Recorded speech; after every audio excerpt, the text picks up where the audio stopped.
So here is our agenda for this video. First, we'll review some of the concepts from last week. We'll review what's expected for this week's online task, and that centers around personality styles. And then we'll jump into chapter 2 of our textbook, time management. Last week, we looked at concepts from chapter 1, becoming an expert student. We covered the benefits of college education and reasons that people choose to attend college. And I also introduced you to the concept of power. Prepare, organize, work, evaluate, and rethink. And that will be a common theme throughout our course. We also talked about goal setting and SMART goals. And we introduced the concept of learning styles and striving styles. Hopefully over the past few days, you've had an opportunity to take a look at these assessments in your textbook and to complete one or both. This week, I would like you to investigate your personality style. As we discussed in class last week, there are lots of assessments available to us that tell us a little bit about who we are. So I'd like you to complete the MBTI, the Myers-Briggs Type Indicator, and there's a link online to where you can find this. This basically gives you a personal look at how you see the world and how you make decisions, whether they are personal decisions or career decisions. It gives you 4 dichotomies. One, energy, introversion or extroversion. So where do you get your energy from on a day-to-day basis? Number 2, information. How do you take in information and provide information? Is that through sensing or intuiting? How do you make decisions? Do you think about them or do you go based on your feelings? And also your lifestyle. So do you prefer to perceive or to judge? So your task this week is to complete the quiz by clicking the link in the discussions. There are about 60 questions that you'll be asked to rate on a scale of do you really agree or do you disagree, or is it somewhere in the middle? When you complete the quiz, it's going to give you a result and it's going to give you 4 letters. So for example, it may be ENTJ. What I'd like you to do is to make sure you record those 4 letters, and then I'd like you to research your personality style. So you can put those 4 letters into a Google search. There are lots of really great websites that you can learn a little bit more about that personality style. There are some questions listed in the discussions, and what I'd like you to do is review the research that you've done on your personality style and then answer the questions. Things like, do you agree or disagree with what the internet or the research says about your personality style? Why or why not? Once you've done your post by Thursday of this week, I'd like you then to comment on at least 2 of your classmates' personality styles and their reflections. So our textbook chapter for this week is chapter 2, time management. And I know when we talked last week, this was one area that some of you identified as something that you'd like to work on. So within this chapter in your reading and throughout this video, here are our learning objectives. Number 1, what are the steps in time management? 2, what are different categories of time? How can we describe those? 3, what's a to-do list and how do we make one? Number 4, what is procrastination and what causes it? And number 5, this is an opportunity for you to review time management strategies that work for you. So on your own, what I'd like you to do is to complete the exercise, find your time style on page 38. It will then ask you to total the points and it will give you where you fit on the scale. I want you to take just a couple of minutes and reflect on that. Do you agree? Do you disagree? Why or why not? So as I mentioned last week, each chapter in our textbook is going to cover the concept of power. And this chapter, it's how does it relate to time management?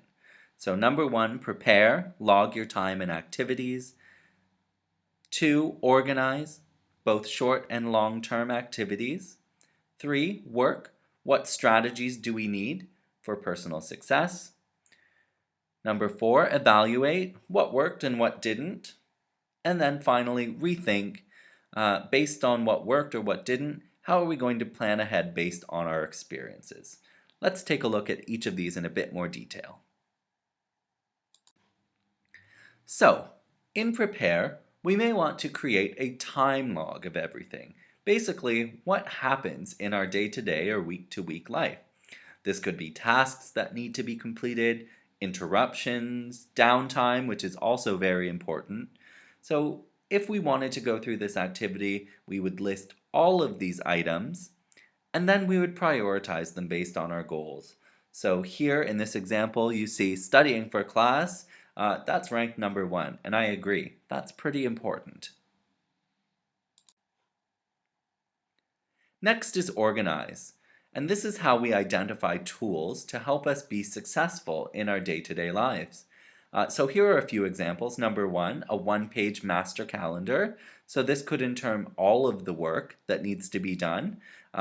Assignments, tasks, maybe work from your personal life. If you have a job, that would be something you would want to include. We also might want to have a weekly timetable, which would include, of course, the classes that you're taking, but also study time. It's important to be able to pencil that in so that we have some time set aside for studying. And then I'm sure we're all familiar with the famous to-do list. And again, this is where we might want to prioritize things we must do, things we should do, and things that are nice to do but maybe aren't the top priority. So here is a very simple example of a to-do list. We would list our tasks, we would then prioritize A, B, or C, and for me, I like to check off that it's done. It gives me a sense of accomplishment. Here's an example of a master schedule, or in this case, a semester schedule. So this might be something that you would have up on your wall at home, maybe where you study, so that you can record all of your upcoming deadlines and due dates and make sure that you don't lose track of any assignments. And here's a representation of a weekly timetable. I know that this is something that you're able to access online, and I definitely encourage you, again, use a weekly timetable to identify your class time, maybe your work time, and definitely your study time. So one of the common themes that came up last week in our class was procrastination. And here the definition is the habit of putting off tasks until the last minute. So I want you to stop for just a minute, maybe pause the video now, and I want you to think, why do you procrastinate? Take a couple of minutes and jot down the reasons that you think that you procrastinate.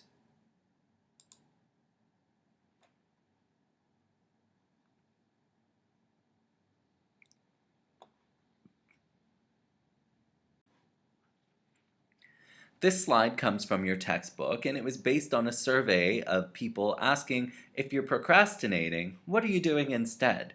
And you see some of the most common reasons here. Uh, Facebook, certainly something that I've been guilty of, and probably you too. So think next time you find yourself procrastinating, is there something I could be doing differently with my time?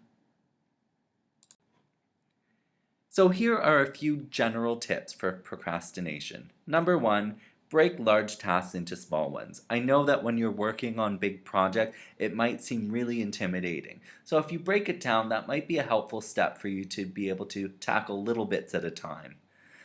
You might want to work with others. So you can encourage each other, really and make sure that you're keeping each other on track, especially important with group projects.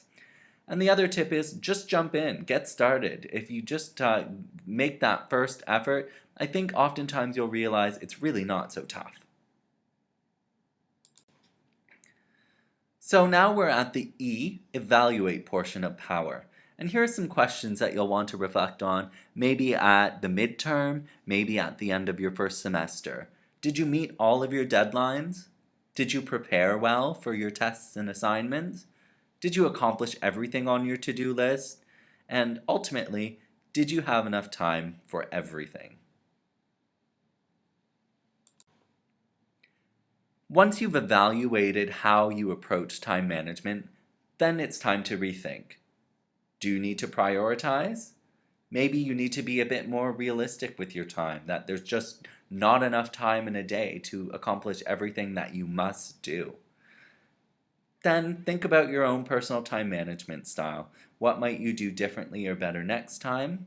And then either plan for more or less, depending on what you've been able to accomplish. So to review, here are a few last tips. Use small pockets of time. So you might think that you only have 10 minutes. Well, how can we use that 10 minutes better to study for our next test or prepare for an assignment? Learn to say no. It can be very tough to say no to things, but ultimately you have to think, how is this going to help me in the long run? If you can accomplish small tasks now, not later, please, by all means, get those done. We want to make sure we're prioritizing, dividing tasks into small blocks of time.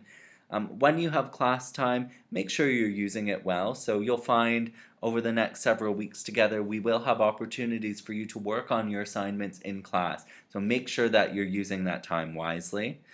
Start on your projects as soon as possible. We have lots of deadlines coming up, so make sure that you're on top of those.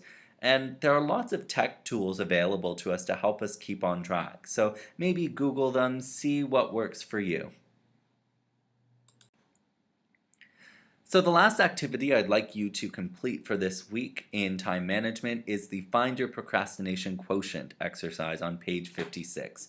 So again, answer the questions, identify your procrastination quotient, and think, do you agree or disagree? There are 3 questions below, and I want you to consider those to see maybe what you could do differently in future.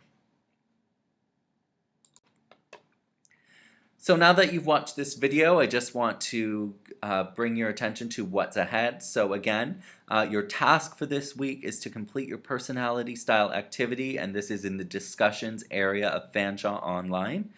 You also are responsible for posting your original response to discussion number 1 by Sunday at 11:59.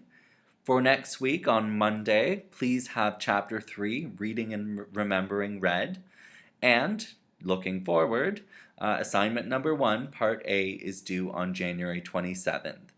I look forward to seeing you all next time. That's going to be on the 23rd of January. If you have any questions or need help with anything this week, don't hesitate to send me an email. See you soon.